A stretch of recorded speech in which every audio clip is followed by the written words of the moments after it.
Bubba Wallace getting his second career win today at Kansas, while drivers like Tyler Reddick, Kevin Harvick, and Kyle Busch, potential favorites for the championship, are all finding themselves near or below the cut line after having trouble today. Let's get into all of it after an exciting day at Kansas.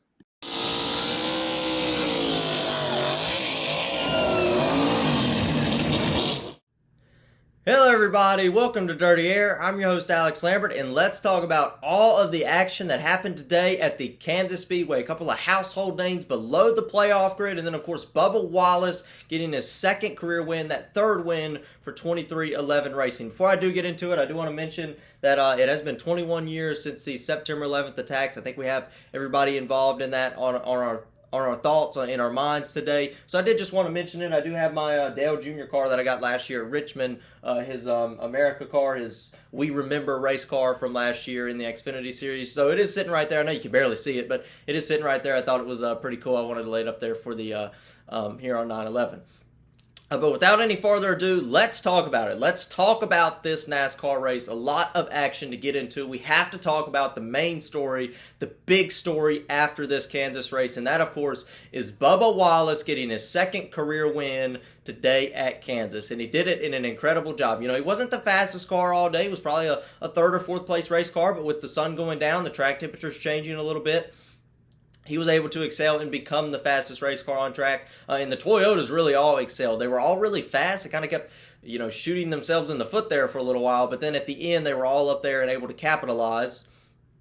With that, the track temperature, there's that big grandstand, and it has the main tower there. When the sun goes down this time of the year, that track, about maybe a quarter, maybe even a little bit less of the racetrack, gets covered in shade, and that actually plays a big role, a lot more bigger role than you would think it would, with that shade coming over the racing surface. Definitely cools down really the entire front stretch of the racetrack, and that can definitely change the way cars handle. So that's definitely something to be considered. That could be why the Toyotas became a little bit more faster closer to the end of the race. But I do want to talk about what this win means for Bubba Wallace. Bubba Wallace has come close to winning really this season. You go back to Michigan, he was really close to getting that first career win, or that second career win. He got that first career win last year, about a year ago at Talladega in October.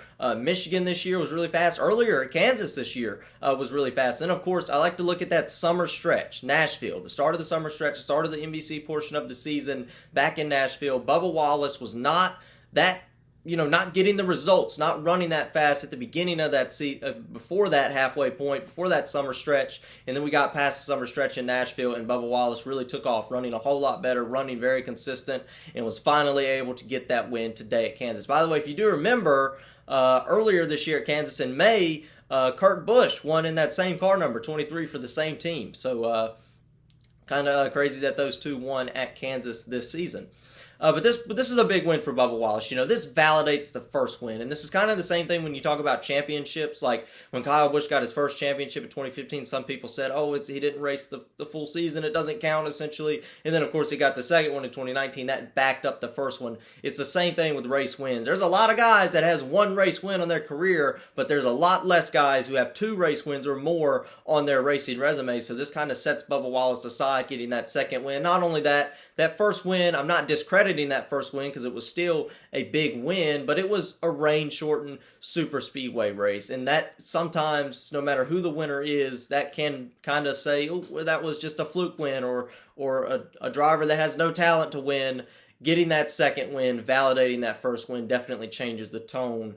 And it is cool. It is different. It's got to be different because, today he gets to do the burnout. He didn't get to do that at Talladega. He gets to do the burnout, get out in front of the grandstands with the big crowds, and then, of course, grab the checkered flag. So it is different to get that first win at a 1.5-mile track in a non-rain shortened race. So a big win and a great win today for Bubba Wallace in the 23 car. And we'll have to see how this kind of increases his momentum for the rest of this season. Just remember, he's not out of it yet. He can still win these races, even though he's not in the playoffs. By the way, last week was a non-playoff driver winner as well, Eric Jones. But it'll be interesting to see if they can continue this going into 2023, which I think they can build off of this. And it should be fun to watch Bubba Wallace. So So let's go through the Toyotas real quick. I want to talk about the Toyotas for just a little bit. Like I said, they became really fast. Bubba Wallace obviously getting the win. Then you had Denny Hamlin, who was probably a little bit faster than Bubba Wallace. He was trying to get to him, and even Hamlin said, I don't care if he's my driver. I still want to be able to pass him. I was still trying to run him down. But wasn't quite able to get there at the end. Then, of course, Christopher Bell ended up finishing in the third position. But then you had, like, Kyle Busch. I guess he just wanted to wreck himself there, spun down on the inside of the grass. So, pretty disappointing day for Toyota. And I think every time I talk about Toyota, I say this because they've kind of shot themselves in the foot multiple times this year. Every time they're the fastest manufacturer, they don't always capitalize on it. You saw it at Michigan. You saw it at these cookie-cutter style racetracks, these 1.5 or 2 mile racetracks all year long. And it's disappointing. It's not going to work when we go into the playoffs. But let's go through the top 10 just real quick. I don't want to spend too much time on the top 10. Like I said, Bubba got the win, Hamlin second, Christopher Bell third, who's always very consistent. But Alex Bowman, who ended up finishing fourth, was probably that dominant race car before we got to the halfway point of the race, before we got later on into the race, or that third stage of the race is really when things kind of started to shift, and you notice that. But Alex Bowman was the fastest car up to that point for sure. Logano was really fast as well, but Bowman kind of slid by Logano fairly early in the race, stage one, and Bowman took it away from that point on, and Bowman essentially dominated the first 2/3 of this race, and then, like I said, got into that final stage, and the Toyotas took off on him. Another top Toyota finisher, Martin Truex Jr., who was fast today, once again got one of those penalties that, set him back a little bit. I mean, I'm not saying he would have won this race, but that last stage was a green flag run. No cautions in the final stage. That was a major disadvantage to Martin Truex Jr., who had a shot to win this race, and another lost race for Martin Truex Jr. ended up finishing fifth. William Byron, another one of those fast cars. When we went into the playoffs, we went through the whole summer stretch, like I said, a couple of those guys that kind of lost speed was Bowman and Byron, both Hendrick Chevrolets. Well, they both outrun Larson, their other two Hendrick Chevrolet teammates, which I thought was a major surprise. Going into this race, going into last week, I would have never thought Bowman and Byron would have been the top two, especially Bowman, the top two Hendrick Chevrolets, just based off what happened earlier in the season, what happened the whole regular season. So I'm surprised, but they're showing up when it matters, and that's all that matters, is that they're here when it counts, and it counts in the first round of the playoffs, or in the second race of the playoffs, and the first race of the playoffs, really. Ross Chastain, didn't hear a whole lot of him. He kind of, running the top 10 most of the day, ended up getting a 7th place finish. Kyle Larson, same thing, was really fast here. Almost won this race back in May, Kyle Larson did, but ended up finishing in the 8th position, so a decent top 10, getting those points. Remember, he is in the playoffs. Then you have Ryan Blaney, ended up finishing in the 9th position, and Daniel Suarez, who had some trouble on pit road at the end, but able to sneak back up into the top 10 and get a 10th place finish. Now, let's go through what everybody wants to look at, and everybody wants to talk about, the NASCAR playoff grid, because it's a little bit shocking. You have Christopher Bell is guaranteed, and that's why I have him highlighted in gold there, because with the 58 points, he is 100% guaranteed in the next round of the playoffs. He cannot be knocked out next week at Bristol. Now, I do want to say that there is, if you look at maybe the top 5 on this playoff grid, they're safe. So I don't want to talk about them too much. You had Byron had a decent day and a decent week last week. Same thing with Denny Hamlin. Logano showing a whole lot of speed, especially last week at Darlington, getting a fantastic finish. Ryan Blaney's been consistent all season. Those top 5 are really guaranteed in. I mean, unless something goes horribly wrong, and it would take a lot to make them to make something happen to where they would be knocked out of the next round. A lot would have to happen to knock those guys out. 36 points ahead with just one race left. It's going to take a lot to knock him out. It can happen, but I think those guys just need to finish the race. If you finish the race, even if you run 25th with no stage points, you should be okay to get into the next round. But Alex Bowman, a little bit more on the hot seat, but 2 great finishes, 2 top 10s in the first round of the playoffs. Like I said, one of the really considered the worst Hendrick driver, the slowest Hendrick driver all year, with only 1 win back at Las Vegas, that he kind of snuck into, or backed into, essentially, where he didn't dominate the race, is what I mean by that. Has been really fast in the playoffs, like I said, showing up when it counts. Kyle Larson's been running consistent. He is 27 points above. Still got a decent cushion. Ross Chastain with a decent cushion, getting 2 okay finishes. And, of course, obviously finishing 7th in the top 10 today, 26 points above. Now, this is when it gets really close. Every person from 10th on back, obviously to Kevin Harvick, is in trouble, because they're not guaranteed in. If Kyle Busch goes out there and wins stage 1 at Bristol, which he's really good at, that can knock Suarez or Reddick or Austin Cindric out, depending on where they are at. That's how close it is. 6 points. That's not only 6 positions in the race finishing order, that's 6 positions in the stages, and also multiple other things. So you have to keep that in mind. So Suarez only 6 points ahead. Could have got some more points today, potentially, if he had not had those issues. And then, of course, had the issues last week, so a rough couple of first weeks, and not having any really validation or any extra points going into the playoffs hurts him. He is only 6 points above. Reddick and Cindric only 2 points above. Tyler Reddick, who some people have picked to go to the championship for, I think Eric Estep on Out of the Groove picked him to win the championship. It would be a shame if Tyler Reddick didn't make it through the first round of the playoffs, considering how fast and how consistent he's been all season long. But he had an issue last week, and he had an issue today, a major issue, slapping the wall, having a flat tire, and did not finish the race, actually finished close to the back of the field today at Kansas. That's not what Tyler Reddick needed, and that's definitely a concern. Austin Cindric didn't hear a whole lot of them, just really didn't have the run, didn't get the finish, didn't get the top, obviously had no points going in. I believe he was the last seed or the second to last seed going into the playoffs. Hasn't done anything spectacular to get those points. He's only 2 points above. And then Kyle Busch, household name Kyle Busch. Kyle Busch, who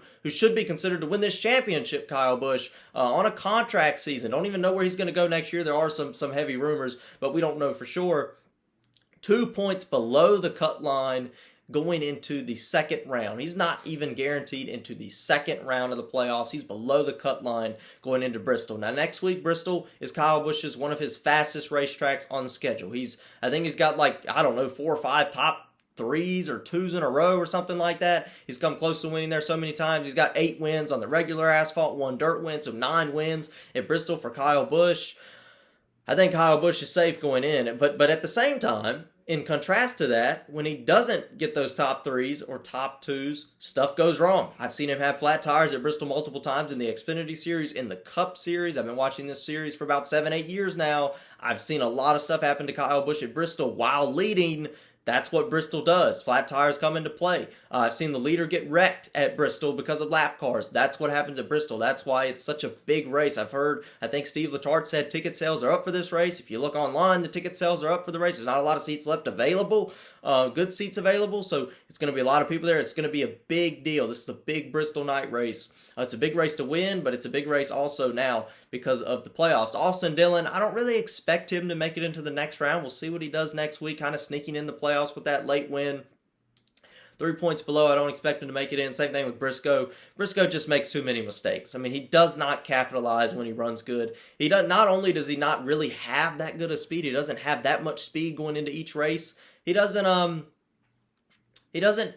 he does have the speed, he doesn't always get the result, and that's a shame. But it is just his first couple of seasons, so that'll probably improve as we go into 2023. And then, of course, Kevin Harvick. Kevin Harvick early, lap 33 of this race, gets loose. I don't know what happened here. I guess Chastain being a little bit aggressive, which is okay with Bubba Wallace there. You ended up being your race winner, and Harvick just gets loose, slams into the wall, ending his day early. Did not finish the race in stage 1, so gets 0 stage points, and gets, I think, for finishing 36, 5 points on the whole day, the whole weekend.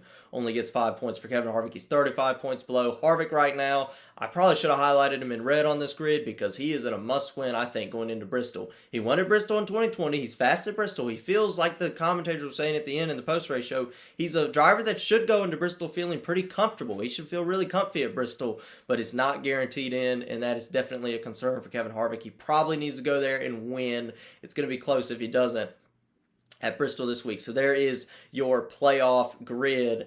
After 2 races. Next week, like I said, the big Bristol night race, that will determine who goes into the next round of the NASCAR playoffs, the round of 12. I'm hoping Kyle Busch does it. I got my fingers crossed. But Bristol next week, obviously, it's going to be a big deal. Bristol night race is a huge race. Like I said, I heard the ticket sales are up. It's a big deal. It's one of NASCAR's really crown jewel races. It's not considered one. I know it's not the Southern 500, Coke 600, Daytona 500, but if there's a 4th one you can pinpoint on there with the championship winning race, it's got to be the Bristol night race. A big deal for NASCAR, big crowd. The last great Coliseum. I love Bristol. It's my favorite race of the year, and obviously I'll do a race review video when I get done with that. So tune in next Saturday night after the NASCAR big Bristol night race. I'm going to have my race review, and we'll talk about the drivers, the 4 drivers that get cut from the NASCAR playoffs, and we'll also talk about how busted my playoff grid will be by that point, because I do have Kevin Harvick winning the championship. But that's it. That's really all there is to talk about after a action-packed day today at Kansas. And, of course, about my guy Kyle Busch kind of just wrecking himself there coming to the end of this race or about halfway in this race. Let's get rowdy.